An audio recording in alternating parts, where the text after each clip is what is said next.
up and live. So I will just share this out and I'll be right back.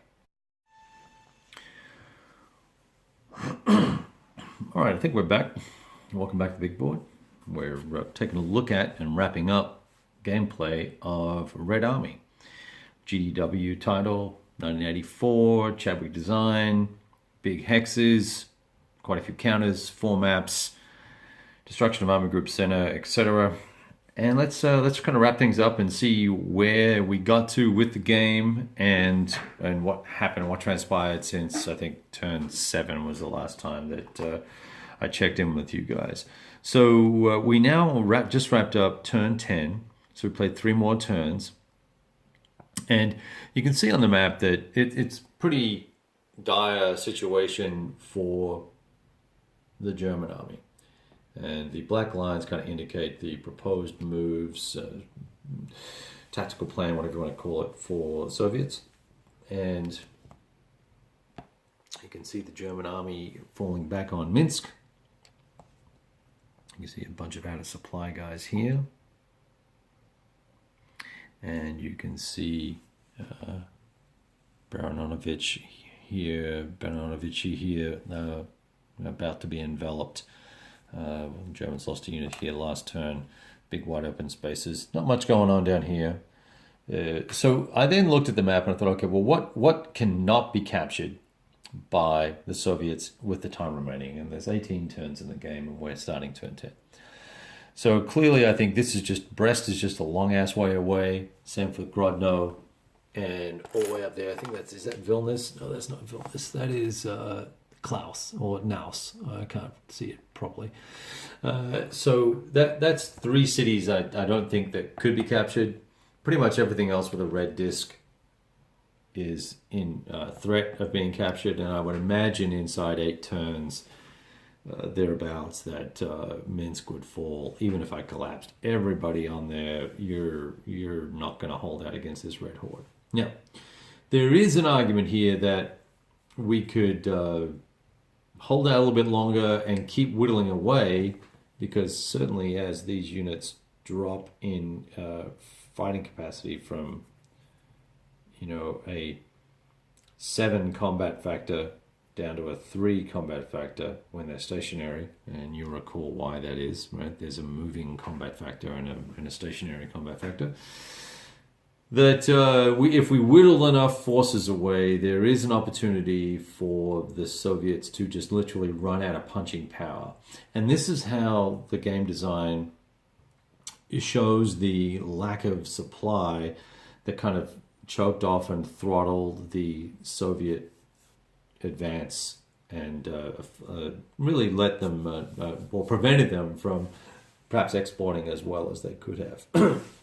Other games will just place units out of supply automatically on a given turn. This is this gradual degradation that if you're going to go and be aggressive and take risks and attack at 2-to-1 or 3-to-1, and you'll pay the price for that, you're going to lose steps. And as those step losses mount, you're going to start losing more and more units. So, well, you'll lose more and more units, but you'll lose more and more combat capability is my point, which gives you this basically the same net effect as being out of supply, because you go from being a 7-factor unit to a 3-factor unit. It's more than a 50% reduction, and it's a significant impact in terms of your war fighting capabilities. So, hey, and welcome to the couple of folks that just joined. I'm just kind of recapping what's going on here and what the situation is and wrapping up the game here. And so I think the game models all of that really well, and it was still pretty gripping. I was deeply engaged with the game, and I kind of looked up and realized that we'd missed the turn 6 checkpoint where there's a shorter scenario called Onslaught that you could have played, and you could have played that and seen where you got to and measured yourself for success there. We blew right through that and just kept on playing because we were having a good time. So that speaks for the game, I think, and for the design. But what I realized when I stopped and had a look is that my gameplay, while stopping at this point and assuming that the Soviets pick up the couple of red disk cities that I've got labeled here, and including Minsk here, that it would be an overwhelming or a Soviet major victory based on the victory conditions.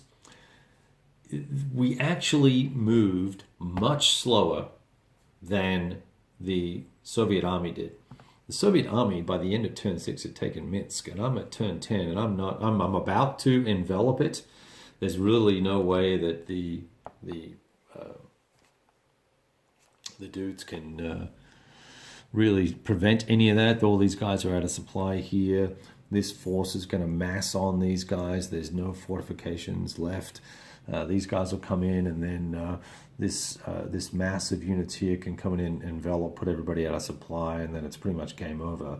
Then you take the 5 or 6 mechanized units and just boogie on towards Vilnius and capture that, and then then it's pretty much a game. So the biggest inhibitor, I think, for the Soviets in terms of capturing cities is going to be the number of movement points they get a turn to kind of get to the locations.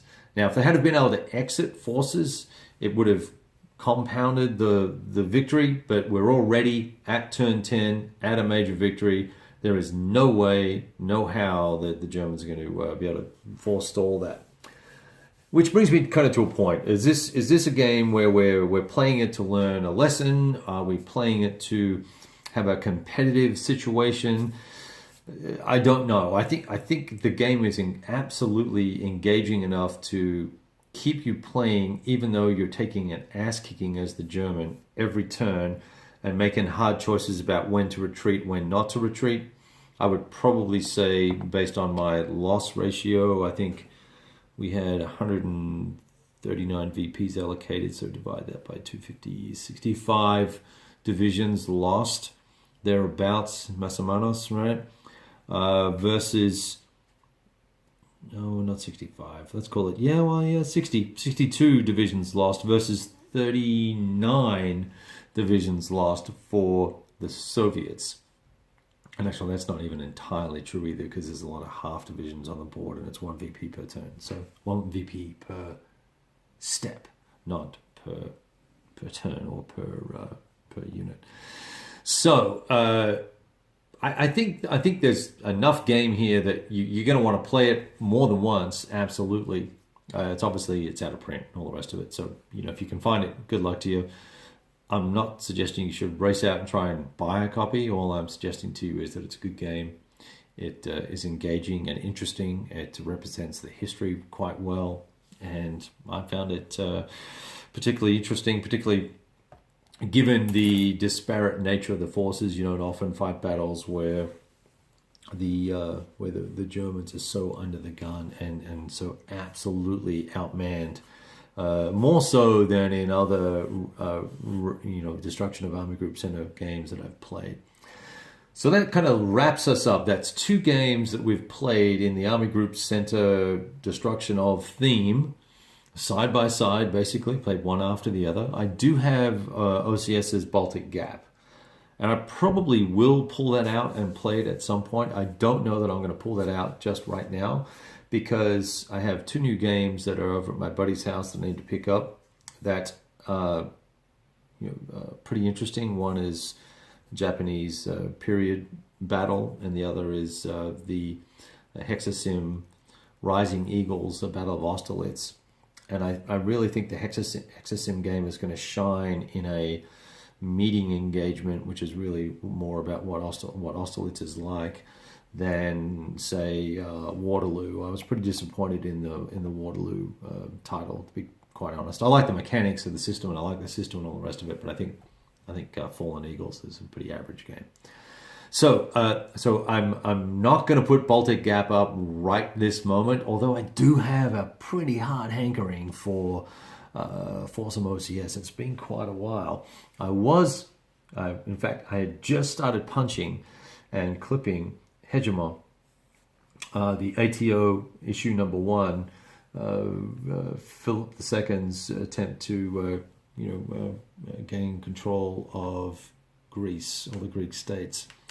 I may have to hold off on that one as well. So anyway, This was very, very entertaining. Enjoyed it a lot. I'm kind of rambling on a little bit here, so we're going to call it. We're going to call it quits. I see we got a few people chipping in, but hey, Righto, how you doing, man? Good to see you. Now you're. I'm glad you got to. Well, you got to watch the tail end of me rambling on about a war game. So there you have it. All right, folks. Let's call this one done. Massive Soviet victory. German player fought the best he could. I think it's an interesting title from GDW. It's another Frank Chadwick rules classic. Clean, crisp, fantastic. The maps are pretty awesome for their day. Big hexes. Probably one of the first big hex maps I've seen out of GDW. So enjoy it if you can find it. I may actually put, well, no, I don't think I'm going to put this up for sale. I like the box too much. Roger McGowan did such a great job on the artwork. It's iconic. So this baby's staying in the library. Good question, Righto. Is it possible to win? No. It is possible to, if you could hold the Soviets to 35 victory points or less, you would gain a major victory. I don't know how you do that, man. It's just not possible. You gain 14 victory points for obtaining the objectives on these two maps. All this terrain. You lose 2 victory points for every step you lose as the Germans. You'll lose an additional 2 victory points if you're isolated when you lost them. So that means you would have to lose, what, less than 10 divisions. You would have to be a game legend to make that happen against this army, or be playing a dude who has no idea what he's doing. All right, folks, all the very best. We'll talk to you soon. It looks like we've got a bit of lag with the questions and commentary, so my apologies if I'm getting you out of sync. Look forward to talking to you soon. I'm going to let silence reign for 20 seconds so that we catch up on the loop.